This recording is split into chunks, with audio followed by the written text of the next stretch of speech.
Hey guys, welcome back to the Fool Show. Of course, I am Foolish Phil. I can't believe it. I'm doing a victory report recap after Michigan defeats Ohio State in Columbus, number 2 in the country, 13-10. This is insane, totally out of nowhere game. I don't know which fans realistically thought Michigan had a chance. I mean, really thought they had a chance in this game, and yet Michigan comes out and finds a way. This was crazy, and to be fair, this game was really the game of mistakes and who made less of them. And wow, I can't believe it. I mean, just some interesting facts I heard in the Michigan postgame. First time since 1966 that Michigan went into unranked and beat Ohio State since 1966. You also have, winning the game again for the 23rd straight year in a row. The team with the most rushing yards wins the game, 172-77 for the Buckeyes. This was crazy. Michigan had 62 yards passing. 62 yards.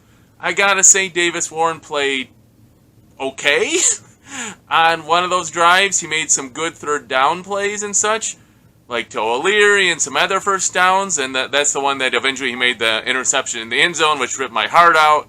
I'm so disappointed and upset at the play call, play execution, because it was a great play call. It was a touchdown if you can just pass the ball, but that brings up the problem again. Michigan can't pass the ball very well.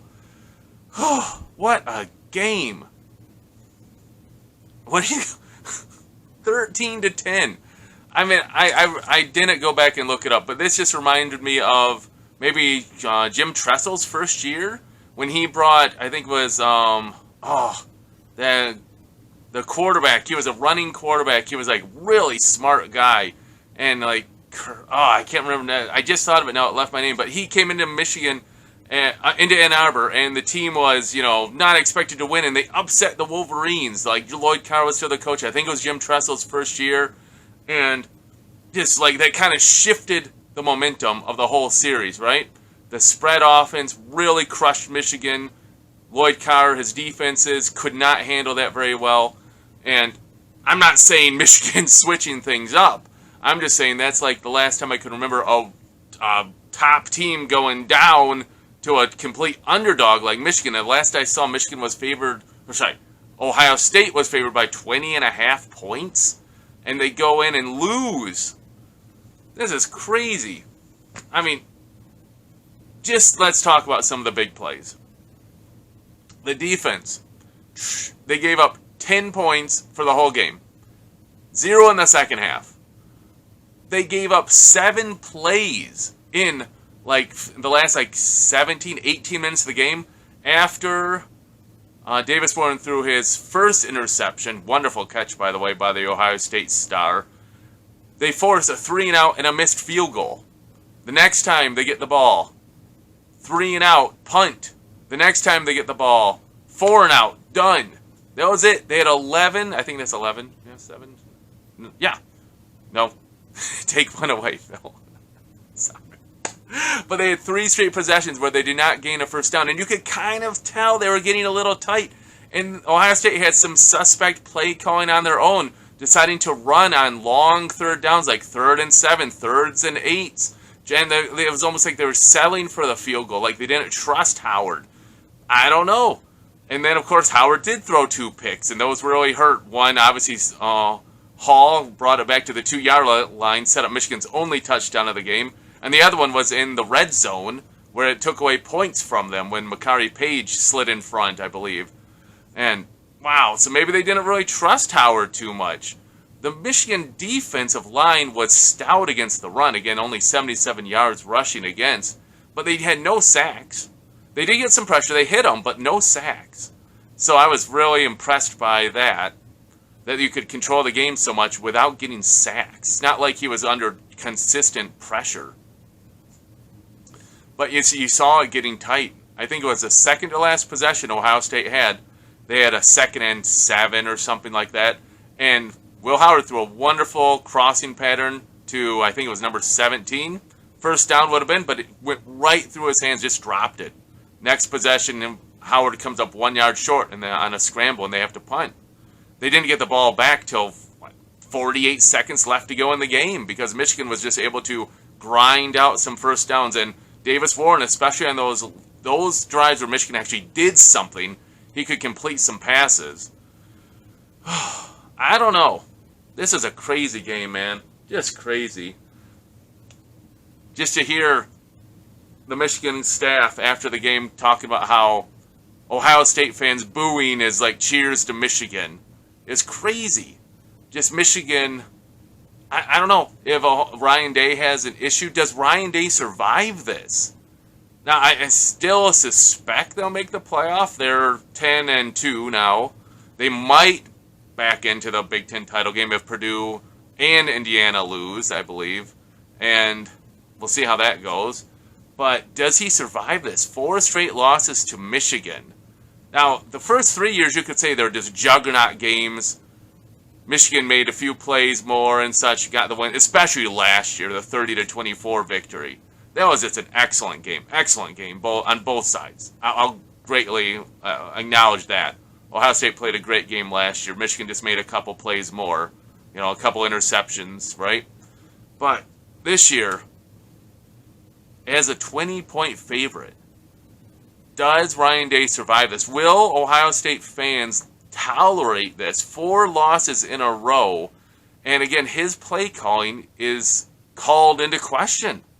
Like, it just doesn't make sense. Some of his, giving up on drives, right? Settling for a field goal. It doesn't help when your field goal kicker missed 2 field goals.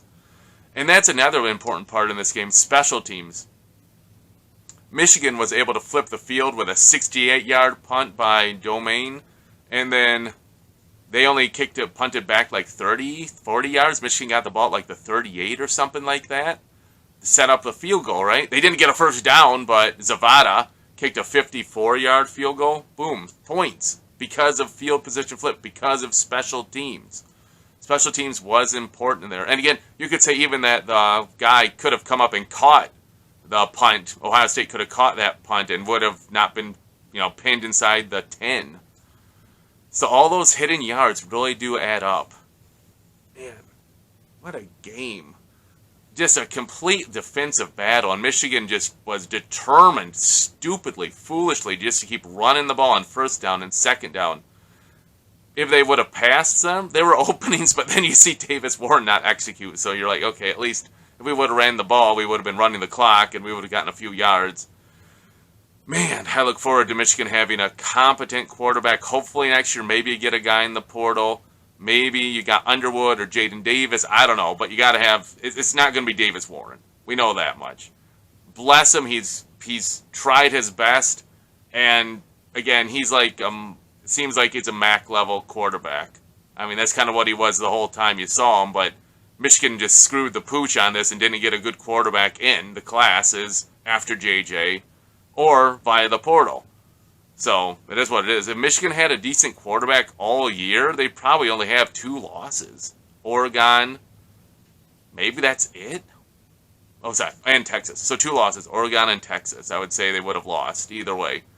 But you're looking at getting in the playoffs then. If you're finished 10-2, only lost number 1 Oregon and number 3, 4, 5, whatever Texas is. So, yeah, that's why you need a good quarterback. You need an above-average quarterback, it seems.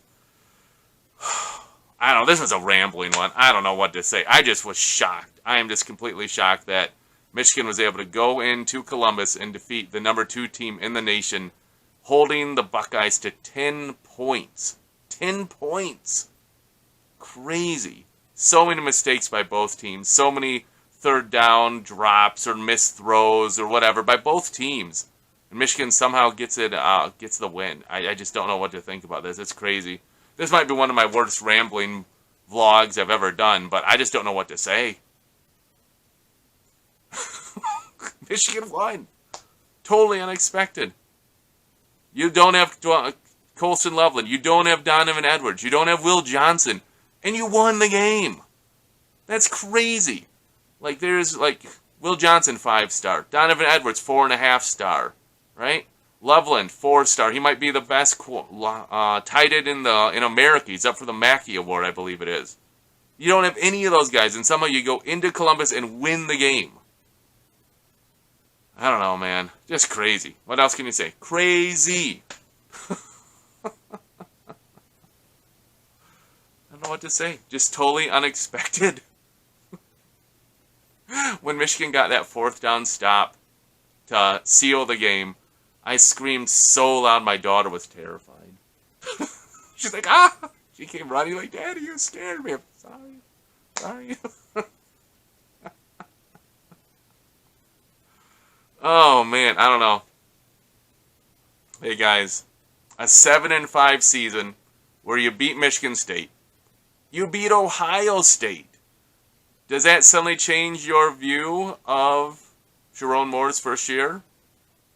I know there was like probably 3 wins you should have had better. Coaching, better quarterback play, better O-line play. But beating Ohio State, beating Michigan State, does that make this a successful season? In the end, I would say no, because really I think now going forward as a Big Ten program, every year you want to make the playoff. That's your new goal.